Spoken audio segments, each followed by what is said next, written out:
Welcome back to week 2 of my Halloween marathon. I didn't say it in the first video, but the informal theme for this month is movies I've not seen before. And so far I've kept pretty true to that, although there are a few classics I may sneak in here at some point. I have to watch Halloween 3. I just have to. In fact, that may even be a separate episode all by itself. Um, anyway, here is week 2 of the Prince Dustpan Halloween Marathon.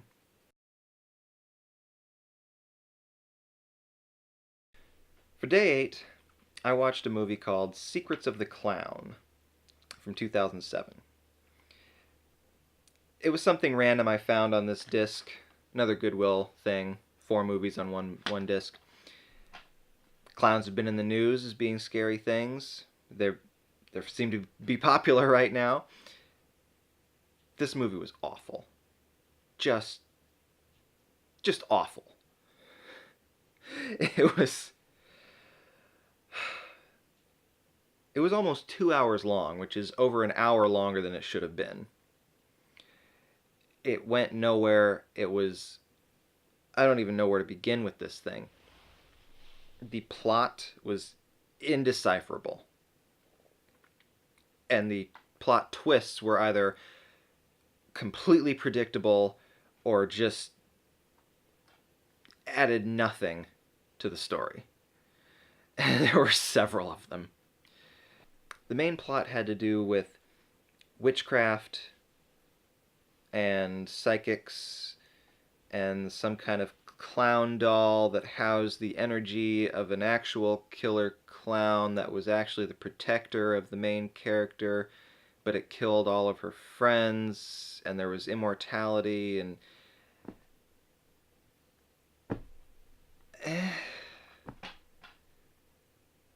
apparently this movie won an award when it first came out at some film festival for Best New Horror Film.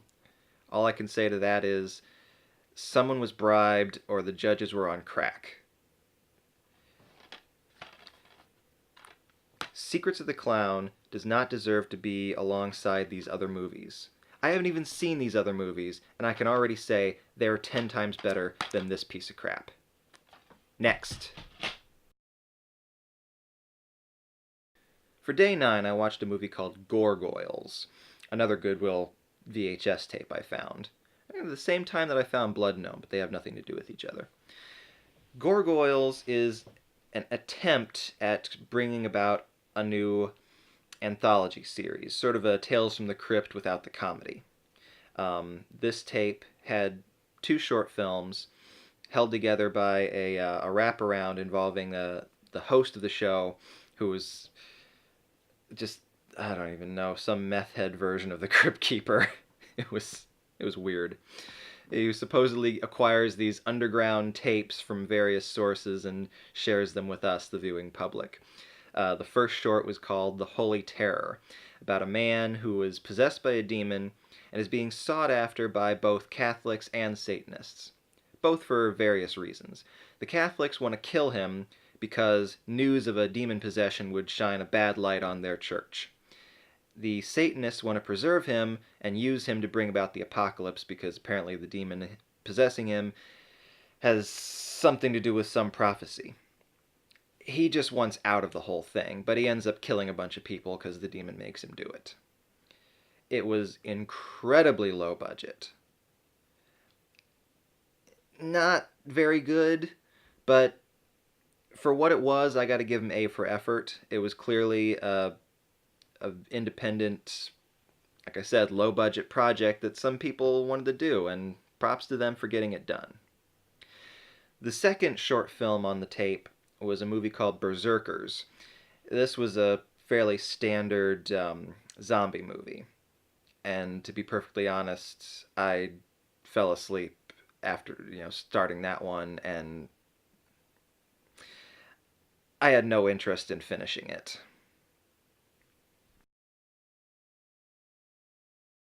Day 10 I had a lot more fun. I watched John Carpenter's Vampires, starring James Woods and Daniel Baldwin. James Woods, come on. The man can do no wrong. He's wearing a leather jacket. He's being all cool, staking vampires. It's a fun movie. John Carpenter created a very interesting take on the vampire mythos. He wanted to go away from the gothic aspect and just make his vampires savage beasts. They're too busy ripping people apart to care about the inequities of life or the whatever it is goth kids talk about. They're not going to be dancing in place, shoegazing, dragging on a cigarette. They're just going to be ripping all the prom kids to get to pieces. It was entertaining, fast-paced, and James Woods. Come on, James Woods. What more do you need? He's a cool guy, and he doesn't look at explosions.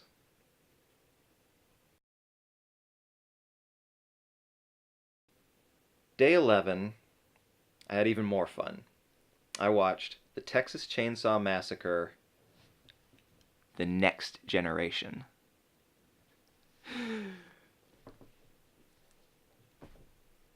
With a title like that, what do you expect? It was essentially a remake of the original, made in 1994, starring Renee Zellweger and Matthew McConaughey. This was 1 year after Dazed and Confused. He plays this psychopathic hillbilly with his bionic leg that he can operate with a TV remote. And he's got a holster of like 10 of them because every now and then the batteries die and he has to switch remotes. It's... Oh. I don't even know, man. It's just wonderful. It was billed as a horror comedy, and that is exactly what it was. It was gruesome, but it was hilarious. And it had a very strange, indecipherable ending. So apparently, the Slaughter family, Leatherface and McConaughey's character Vilmer, they're actually doing a public service doing what they do. It's very vague in the storyline, but they work for some company who is apparently responsible for all murders that happen in the world. For some reason. Kill people. Step 2. Profit. I don't know. It's not explained.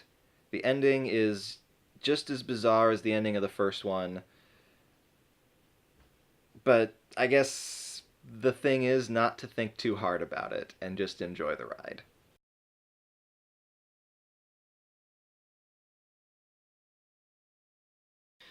Day 12, I watched a movie called Mutant from 1984. It's also known as The Night Terror. I don't know. Mutant's a better title, in my opinion. This was, on the surface, a standard zombie apocalypse film, but it was unique in its own ways, and it was old enough, before the huge zombie craze that we've gotten into in recent years. In this one, they don't eat brains. They drink blood through these leech-like appendages they grow on their palms, and they come at you like this. It's different. Nothing too remarkable to say about it, but it was definitely enjoyable. Had a very 80s feel to it. I found myself hating a lot of the characters because they were ignorant rednecks who just have an unexplained hate for anyone outside of their community. Literally, the first scene is this truck full of hillbillies running some dudes off the road just 'cause. Their motivations are never explained. Guess it doesn't matter. Oh, I will say this. There's one scene in this movie in which the little kid from Close Encounters of the Third Kind, gets horrifically pulled away and enveloped by a group of zombies. The little kid from Close Encounters of the Third Kind gets ripped apart by zombies in this movie. Come on.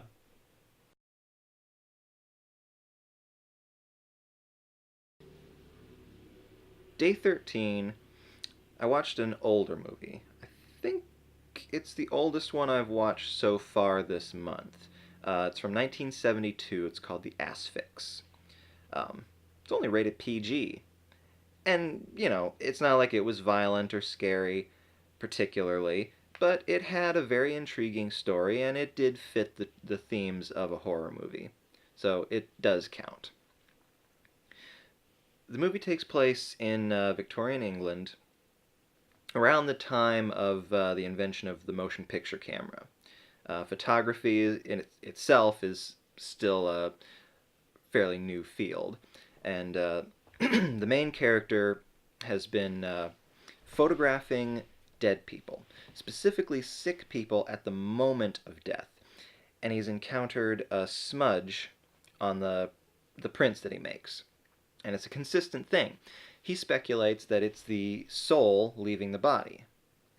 But when he uses a motion picture camera to film an execution, a public hanging, he notices that the apparition appears before he dies, and the spirit enters the body rather than leaves it.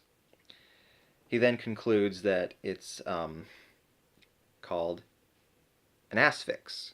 It has something to do with a Greek mythology about a Grim Reaper-like spirit that enters the body to kill it, basically.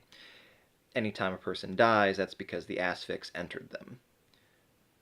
It's not really well explained, but basically everyone has a personal Grim Reaper that follows them around, and when it's their time, that spirit enters your body to take your soul away.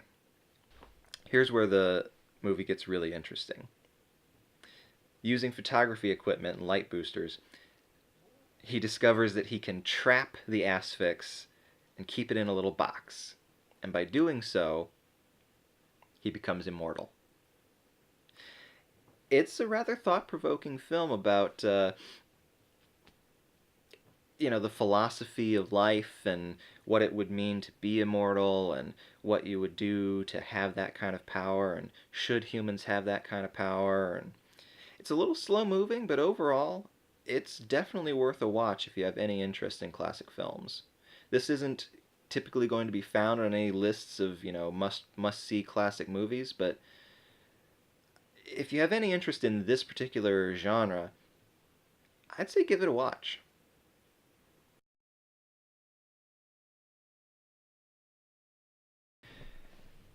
To end the week, I watched a film called Ruby from 1977. Now, this movie I watched with what's known as a riff tracks commentary. The guys from Mystery Science Theater make jokes over the whole thing. And honestly, with or without the riff tracks, this would be a pretty funny movie. It stars Piper Laurie as a mob wife who runs a drive-in movie theater and hires all of the gang members to run it. And the ghost of her husband, who was bumped off by this particular gang, comes back to kill them all off one by one in various ways. It's hammy, it's... Piper Laurie chews the scenery like only she can. It's a lot of fun. If you have a chance to see it, do so. And better yet, go to rifftracks.com and buy their VOD with their commentary. I've never seen a Riff Tracks I didn't like, and this was no exception. So, that was week 2. I've still got 2 more weeks of movies left. Hoping to have a lot of fun. See you there. Oh, and again, you can follow me on Twitter to keep up with the movies that I've been watching. And, the typical YouTube things, like, comment, subscribe. I'm going to be posting at least 2 more of these, and hopefully I'll continue and do some more things after Halloween is over. See ya.